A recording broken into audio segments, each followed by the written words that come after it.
Bienvenidos. Hoy vamos a hablar acerca del diseño de las conversaciones. Este es un tema que a mí en lo personal me encanta. ¿Por qué? Porque nos ayuda a pensar un poquito algo acerca de las cosas que hacemos, que son tan cotidianas, que muchas veces no entendemos por qué nos generan tanto malestar. ¿Cómo así? Dense cuenta. Y muchos de los clientes llegan así y me dicen, no, es que cuando hablo con esta persona yo tengo toda la mejor intención y empiezo a hablar con ella y de repente las cosas terminaron fatal o empezamos muy bien y nos desviamos y no llegamos a nada. ¿Qué es lo que pasa con las conversaciones? Las conversaciones son de esas cosas que estamos teniendo todos los días, que todos los días en algún momento u otro conversamos con alguien. Y se vuelve algo que lo hacemos tan seguido, tan cotidiano, que empezamos a darnos cuenta la importancia que tiene. Así que en este momento es un momento perfecto para poder tomar conciencia y regresar un poquito al concepto básico y conocer un poco más a profundidad acerca del diálogo y de las conversaciones que tenemos con las demás personas. Vamos entonces y conozcamos un poco sobre la definición de una conversación. ¿Qué es una conversación? Y escuchen, una conversación es un diálogo entre dos o más personas en el que se van a tomar turnos para compartir de forma alterna en lo que uno habla y el otro escucha. No tiene un guión, sino que es algo que surge libremente. Esta conversación va a transmitir mensajes en forma verbal o no verbal. ¿Qué quiere decir esto? En una conversación estamos transmitiendo mensajes e información con las palabras que usamos, con los gestos que usamos, con la tonalidad de nuestra voz y en general con todo aquello que va más allá que las palabras, pero que igual nos ayudan a transmitir algo que querramos decir. ¿Sí? Entonces, ¿cuáles son los elementos de una conversación? Tenemos la persona que es el emisor, es decir, aquel que está en el turno de hablar ahorita, y está el receptor, que es el que tiene que escuchar o recibir el mensaje. Y entre uno y otro, lo que va a estar yendo y viniendo es el mensaje. Se oye bastante simple, ¿o no? Es decir, para tener una buena conversación, tenemos que tener un emisor, un receptor y un mensaje. Y si es tan sencillo, ¿por qué a veces cuesta tanto? Bueno, porque hay muchos elementos que no son tan obvios, sino que son sutiles, pero que pueden hacer o deshacer una conversación. Por ejemplo, el objeto que nosotros tenemos para hacer una conversación, es decir, ¿para qué queremos tener la conversación que vamos a hacer? Si se dan cuenta, muchas veces el objetivo que nosotros tengamos al iniciar una conversación puede ser que lo tengamos claro o puede ser que no lo tengamos claro. Si nosotros no tenemos claro el objetivo, es como que agarremos el carro y digamos, voy a salir. Y después de media hora de estar manejando y manejando, me pregunto, y no he llegado. ¿Y cuándo voy a llegar? Pero si no tenemos un objetivo claro, si no sabemos a dónde vamos, nunca vamos a poder saber si nos estamos acercando o si nos estamos alejando. El otro elemento que es sumamente importante para una conversación es el ambiente.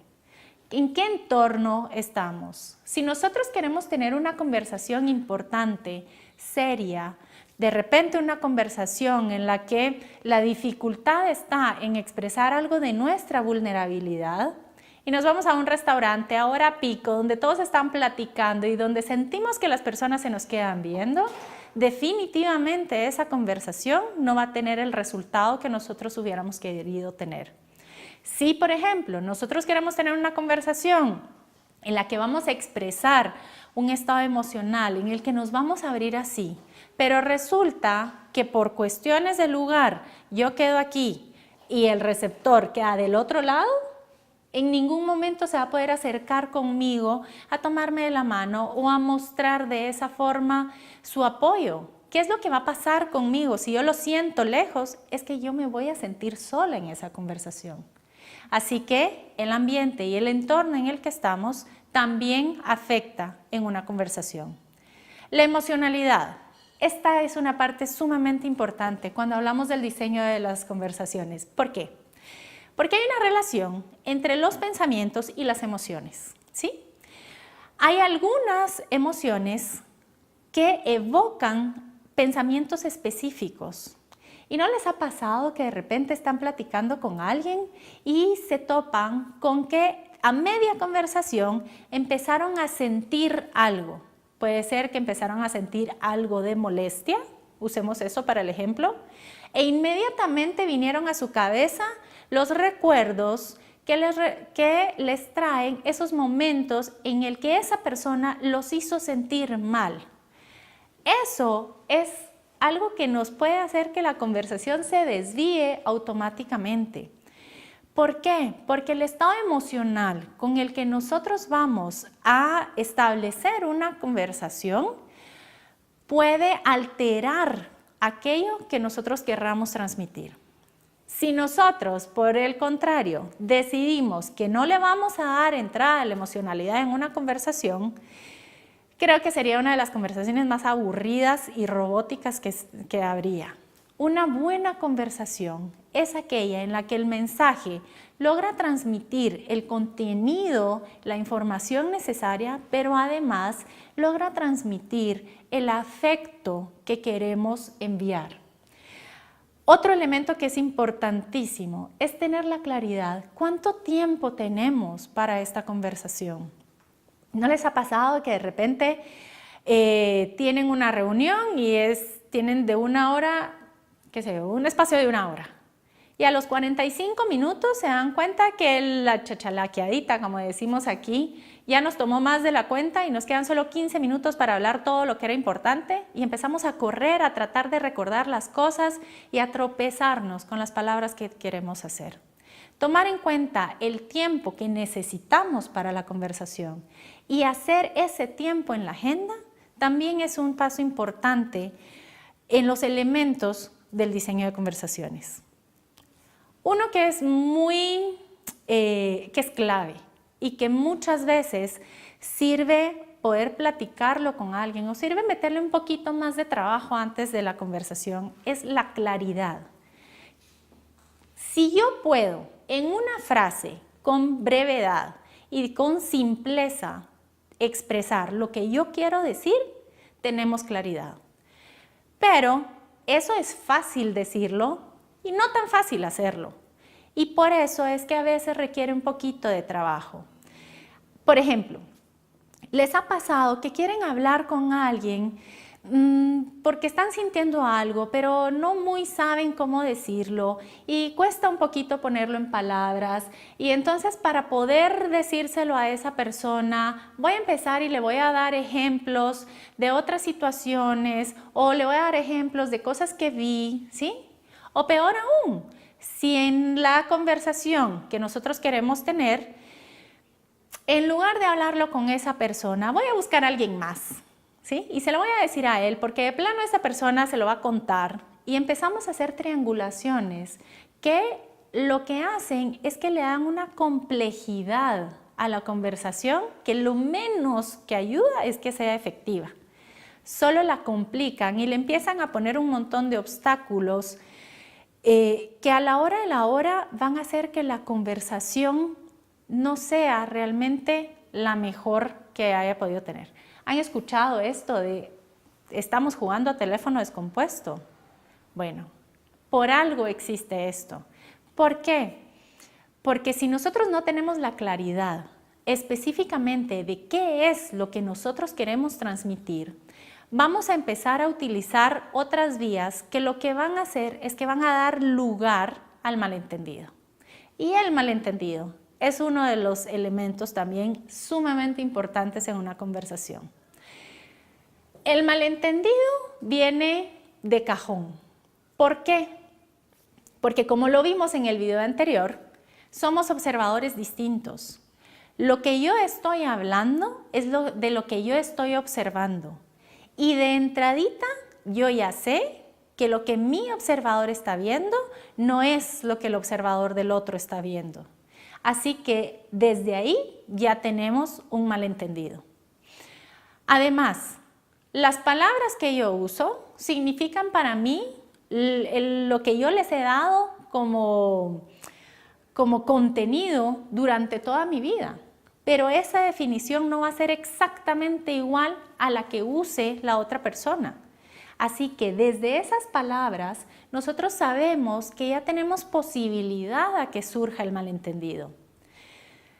¿Qué es lo que nosotros podemos hacer entonces cuando tenemos tantos elementos? Para poder saber hacer con estos elementos, lo primero es tomar conciencia de que existen. Saber que una conversación, por más que sea cotidiano, por más que lo hagamos todos los días, cuando son conversaciones importantes, vale la pena ponerle un poquito más de trabajo y hacer como un checklist, ¿sí? Si estas cosas las estamos teniendo en cuenta, sí o no. Nos estamos preparando para una conversación importante. Tenemos el ambiente adecuado, tenemos el tiempo bien establecido, tenemos suficiente tiempo. ¿Tenemos claro cuál es el objetivo que queremos alcanzar con esta conversación? Hemos trabajado en pulir el mensaje que nosotros queremos dar lo suficiente para que sea claro y tengo advertido cuáles son aquellos puntos que podrían generar malentendido. El malentendido, así como puede ser una piedra en el zapato que a veces molesta, es una piedrita que ahí va a estar, que nos va a acompañar. Y esto es importante porque muchas personas, lo escucho con clientes o con pacientes que dicen, no, pero es que no me entiende. Y el hecho de que la otra persona no lo entienda a la primera, les genera la frustración y les genera un sentimiento de desconectarse del otro. Cuando nosotros entendemos que el malentendido es parte de la naturaleza de la conversación, podemos dejar de sentirnos mal si la otra persona no nos entiende a la primera. Y eso nos autoriza, nos da el permiso de buscar entonces las formas de disminuir ese malentendido a lo más que sea posible. Ahora, cuando nosotros estamos diseñando una conversación, hay puntos críticos en los que nosotros tenemos que prestar mucha atención. Para enumerarlos brevemente, vamos a decir que son el lenguaje, la emocionalidad, la corporalidad, el origen y el foco. ¿Cómo así? Cuando nosotros estamos haciendo una conversación, cuando estamos estableciendo una conversación con alguien más, tenemos que prestar atención al lenguaje. ¿Con qué palabras estoy transmitiendo el mensaje? Ahora, recordemos que el lenguaje va a ser aquello que nosotros decimos con nuestro lenguaje verbal y también con nuestro lenguaje no verbal. Lo vamos a ver cuando veamos corporalidad, qué es lo que eso implica. ¿Qué palabras son las que estoy escogiendo? ¿Y qué tanto estoy dispuesto a poder explicar mis propias palabras para la otra persona?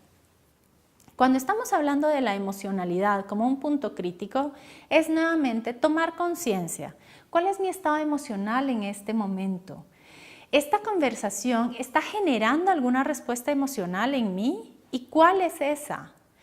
Recuerden, por ejemplo, que muchas veces cuando nosotros reaccionamos con enojo, puede ser que detrás de ese enojo haya tal vez tristeza o tal vez dolor. ¿Qué es lo que pasa entonces con la reacción emocional que tengo? Y poder darme cuenta de eso me va a permitir, en todo caso, retomar el camino de la conversación que yo quiero. Si en algún momento me estoy sintiendo molesta o enojada, se vale tomar un tiempo, respirar un momento y pensar cuál es la mejor forma de continuar una conversación que me acerque al objetivo que yo me puse. El estado emocional es un estado de responsabilidad de la persona. Quien se enoja o quien se molesta soy yo, no es la otra persona. Esto es importante ¿para qué? Porque si se dan cuenta, cuando nosotros tomamos conciencia de esto, nos permite recuperar ese empoderamiento, esa capacidad de poder llevar la conversación hacia donde nosotros consciente y evolutivamente queremos llevarla, en lugar de sentir que nos llevó la conversación y nos va a dejar saber ni dónde, ¿sí? Entonces, la corporalidad. Este también es un punto crítico. ¿Por qué? Porque nosotros tenemos que tener cuidado que aquello que nosotros estamos diciendo con nuestras palabras no sea contradicho por nuestros gestos o por nuestro cuerpo. Si yo les digo, es que de verdad qué contenta estoy re feliz, realmente mi cuerpo ¿se dan cuenta cómo le baja toda la energía a las palabras que estoy usando? De la misma forma, si yo estoy teniendo una conversación en la que quiero acercarme a la otra persona, pero lo hago de los brazos cruzados y alejado al otro lado, lo que eso hace evidente es la contradicción que estoy teniendo. Esto es como que vamos en el carro y con un pie estoy acelerando y con el otro estoy frenando. Entonces, la mejor forma en la que nosotros podemos generar una conversación efectiva es poder alinear estas tres. ¿Estoy usando las palabras que me van a ayudar a transmitir el mensaje? Desde la emocionalidad, ¿estoy en el estado emocional propicio para poder hacerlo? ¿Qué es lo que está pasando conmigo emocionalmente en este momento? ¿Qué necesito para mí emocionalmente hablando para poder llevar esta conversación a donde yo quiero llevarla? Y mi cuerpo, mis gestos, ¿me están ayudando? ¿Están dándole ese impulso al mensaje que yo quiero dar? ¿O me están poniendo una trampa? Lograr alinear estos me van a ayudar a que el mensaje llegue mucho mejor. Nos faltan dos, ¿se recuerdan? El origen y el foco. Cuando hablo del origen, esto es una cosa que me gusta enfatizar mucho. Una conversación puede ser totalmente distinta dependiendo si hablo de mí y hablo en primera persona o si hablo de la otra persona. Pensémoslo un momento. Cuando nosotros tenemos una conversación y empiezan, es que tú, de ahí, con eso, yo ya tengo las defensas hasta arriba, mi escucha ya no va a estar muy bien, mi estado emocional también ya se torció un poquito, ¿sí? Para tener una conversación efectiva, mi recomendación es que siempre que sea posible, háblenlo en primera persona. ¿Cómo se hace eso de hablarlo en primera persona? Fácil. Empiecen las frases con yo siento, a mí me pasa, yo pienso y sigan a partir de ahí. Tengan siempre presente que la forma en la que busquen transmitir sea desde su observador y que quede claro que es su observador. A mí en lo personal me gusta establecer las conversaciones así porque las siento más auténticas. Por ejemplo, ¿sí? Ahora, cuando estamos hablando del foco, y esto también puede hacer o deshacer una conversación. ¿En qué me voy a enfocar y acerca de qué voy a hablar yo en una conversación? Tenemos tal vez como una mala costumbre de hablar que tendemos a atribuir conductas a la persona o a la personalidad. ¿Qué quiere decir esto? A ver si les suena conocido. Cuando le decimos a los niños, no seas desordenado, ¿sí? Estamos atribuyéndole a que el niño es desordenado, desde el ser, es desordenado. Estamos poniendo el foco entonces en la persona. Nuestro problema no es la persona, nuestro problema es la conducta. ¿Cuál es la conducta realmente ahí entonces? Tú no has recogido tus juguetes, ¿sí? Esto lo que quiere decir es que el foco que nosotros tenemos que tener, o los invito a que tengamos como foco en una conversación, es enfoquémonos en la acción y evitemos caer en el ser de la persona. Esto no solo nos va a ayudar a transmitir claramente dónde es que tengo yo el problema, sino que además va a evitar a que sin querer yo pueda lastimar a la otra persona. Por ejemplo, podemos, en lugar de decir, es que tú nunca me escuchas o tú te alejas de mí, lo podemos hablar también de la forma positiva. Nuestro foco va a estar en la acción y positivo. Por ejemplo, me gustaría que cuando te hablo me mires a los ojos. Si estás usando el teléfono, me cuesta, ¿sí? Otra forma en la que nosotros podemos tener claro el foco es hacia dónde nos queremos mover y no necesariamente de dónde queremos huir. Me parece que las conversaciones son más efectivas si tenemos claro qué es lo que queremos conseguir. ¿No se dan cuenta, por ejemplo, que cuando empiezan a hablar con alguien y empiezan a marcar eso que salió mal, de repente se siente como acusativo, como que si a uno lo estuvieran regañando? Y el elemento emocional que eso le va a dar a la conversación también lo va a cambiar. Entonces, para resumir, los puntos críticos en una conversación, además del lenguaje, emocionalidad y corporalidad, es el origen. ¿Desde dónde estoy hablando? ¿Desde dónde está surgiendo mi conversación? Y el foco, si me voy a enfocar a lo positivo y a las acciones, que a la hora de la hora usualmente son las cosas que queremos cambiar. Ahora encontrarás algunas plantillas que esperamos les sirvan para poder planificar y diseñar estas conversaciones. Hay 3 plantillas para los temas que usualmente cuestan un poquito más en tema de las pláticas que vamos a tener. La primera es una plantilla para poder transmitir lo que estoy sintiendo. La segunda es una plantilla para diseñar una conversación que me ayuda a poner límites. Y la tercera es un ejemplo de los pasos que pueden seguir cuando quieren tener una conversación para negociar. Les recomiendo que las busquen y que hagan el ejercicio. Tal vez si hace poco o en el pasado tuvieron la necesidad de tener una conversación para poner algún límite y no salió muy bien, utilicen la plantilla y hagan el ejercicio de practicar cómo hubiera sido esa conversación si hubieran podido tener esta herramienta para diseñarla. Espero que les sea de mucha ayuda y los invito a que no se pierdan el siguiente tema, que es la escucha, porque realmente no hay conversación si no hay escucha.